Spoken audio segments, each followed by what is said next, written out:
आज आपको कहानी सुनाएंगे आशिकी गर्ल के नाम से मशहूर रही अनु अग्रवाल की। अनु अग्रवाल का एक वक्त ऐसा भी था जब फिल्म आशिकी सुपरहिट हो गई थी। प्रोड्यूसर्स इनके घर पहुंचा करते थे नोटों से भरे बैग के साथ और इन्हें साइन करना चाहते थे, लेकिन फिर अचानक कुछ ऐसा हुआ कि इनकी जिंदगी हमेशा के लिए बदल गई। एक एक्सीडेंट हुआ, चेहरा बिगड़ा और फिर जिंदगी पहले जैसी नहीं रही। आज हम आपको इनकी कहानी सुनाने जा रहे हैं। हम आपको बता दें 11 जनवरी को हर साल अनु अग्रवाल अपना बर्थडे मनाती हैं। इस बार वो 55 साल की हो गई हैं। और अगर अनु अग्रवाल की हम बात करें तो इनका जन्म हुआ था 11 जनवरी 1969 के दिन। उनकी परवरिश दिल्ली में हुई और अनु ने अपने स्कूल के दिनों से ही एक्टिंग करना भी शुरू कर दिया था। जब वो 8th क्लास में थी तो एक थिएटर ग्रुप का हिस्सा बनी। उसमें उन्होंने एक्टिंग की, डायरेक्शन किया और 10th तक आते आते तो वो स्क्रिप्ट भी लिखने लगी। लेकिन बोर्ड एग्जाम के चलते उन्हें ये सब छोड़ना पड़ा। लेकिन किसी को अंदाजा नहीं था कि यह स्कूल के स्तर पर शुरू हुआ ड्रामे का कार्यक्रम एक बहुत बड़ी सुपरहिट फिल्म के तौर पर लोगों के सामने आएगा। उन्होंने दिल्ली यूनिवर्सिटी से सोशियोलॉजी में पढ़ाई की, जिसमें वो गोल्ड मेडलिस्ट थीं। इसके बाद उन्होंने मॉडलिंग शुरू कर दी। वो पार्ट टाइम बतौर वीजे भी काम किया करती थीं। इस दौरान उन्हें दूरदर्शन के एक टीवी सीरियल बहाने में काम मिल गया। ये 1988 की बात है। इसी दौरान महेश भट्ट की नजर भी उन पर पड़ गई और उन्होंने उन्हें आशिकी फिल्म ऑफर कर दी। एक इंटरव्यू में अनु अग्रवाल ने फिल्म आशिकी में कास्ट होने के बारे में बात की थी। उन्होंने बताया था कि एक यंग लड़की के तौर पर मैं बहुत कुछ करना चाहती थी। मैंने 1988 के आसपास दिल्ली छोड़ दिया था। मैं मुंबई शिफ्ट हो गई थी और मैं यहाँ अकेली रहती थी। मेरे पापा ने कहा था अगर तुम्हें अपनी लाइफ जीनी है तो तुम्हें हर चीज़ के लिए जिम्मेदार होना पड़ेगा। मुंबई में मुझे इंडिया की पहली सुपर मॉडल के तौर पर एक सोसाइटी नाम की जो मैगजीन है उसके कवर पर छपने का मौका मिल गया। इस कवर के लिए मुझे मिला जुला रिस्पॉन्स मिला था। मैं मॉडलिंग के लिए पेरिस जाने ही वाली थी कि उसी दिन अचानक महेश भट्ट ने एक पार्टी में मुझे देखा और अपनी फिल्म आशिकी मुझे ऑफर कर दी। तब मैं जुहू में पृथ्वी थिएटर के पास पेइंग गेस्ट के तौर पर रहा करती थी। जिस दिन आशिकी रिलीज हुई उस दिन की सुबह एक मेरे लिए सरप्राइज पार्टी जैसी थी। लोग मेरे फ्लैट की बिल्डिंग के आसपास की हर जगह, हर खिड़की, हर बालकनी से मेरा नाम अनु अनु अनु कहकर पुकार रहे थे। मेरे घर की तरफ देख रहे थे। रातों रात मेरी जिंदगी बदल चुकी थी और ऐसा लग रहा था कि अब जिंदगी हमेशा खुशनुमा रहेगी। लेकिन कोई नहीं जानता था कि इतनी बड़ी शुरुआत होने के बावजूद अनु अग्रवाल की जिंदगी में एक दिन ऐसा भी आएगा जो उनका काला स्याह दिन बन जाएगा, जिसके बाद उन्हें अपनी फिर से पहचान बनानी होगी, क्योंकि उनकी जो पहचान है, उनका जो चेहरा है, वो मिट जाएगा। असल में आशिकी के बाद बहुत ज़्यादा चर्चा में आ गई 23 जुलाई 1990 का वो दिन जब आशिकी रिलीज हुई। 80 लाख रुपए में बनी ये उस जमाने की ऐसी फिल्म थी जिसने 5 करोड़ रुपए कमाए थे। इसमें 9 गाने थे और सारे गाने कहीं ज्यादा सुपरहिट थे। आशिकी की रिलीज के बाद अनु को लेकर फैंस में काफी क्रेज था। अनु अग्रवाल की अगर फिल्मों की बात कर लें तो आशिकी सबसे पहले आती है, जिससे उन्हें इतनी बड़ी पहचान मिली। फिर Gazab Tamasha, Khalnayika, king uncle, return of jewel thief, Thiruda Thiruda Tamil में आई थी और द क्लाउड डोर। जाहिर है 1996 के बाद अनु अग्रवाल फिल्मी दुनिया से गायब हो गई, क्योंकि उनकी किसी भी फिल्म ने इतना कमाल नहीं मचाया जितना कि आशिकी ने मचाया था। यानी वो एक तरह से वन फिल्म वंडर बनकर रह गई।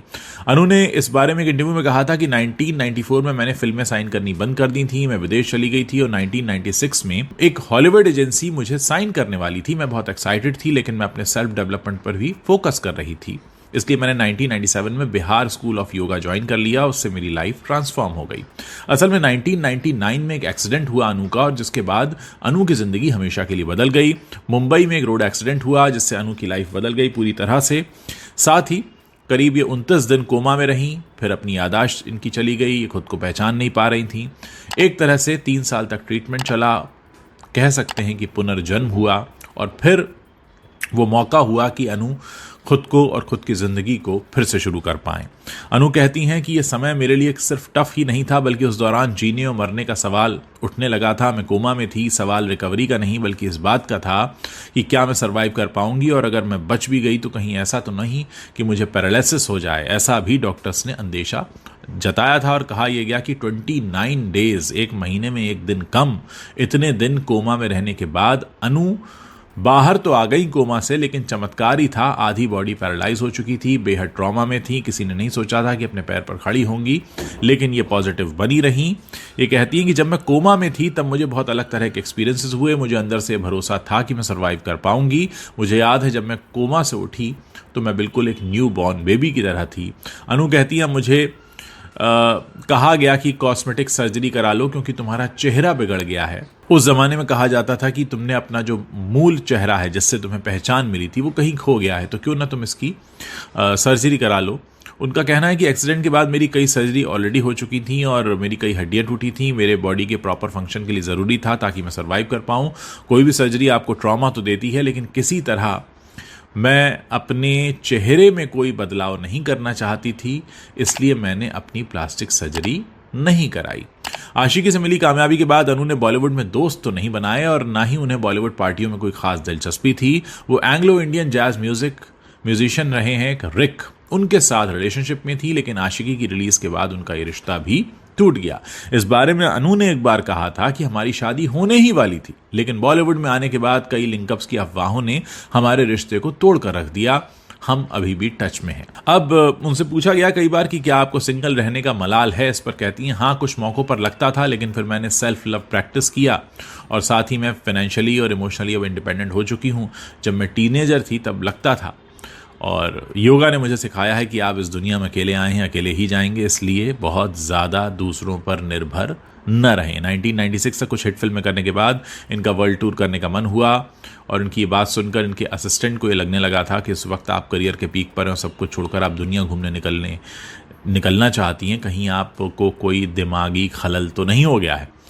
कहा यह गया कि प्रोड्यूसर उस वक्त पैसा भर भर के दे रहे थे और इनको लग रहा था कि ज़िंदगी बहुत आसान होगी, लेकिन ऐसा था नहीं।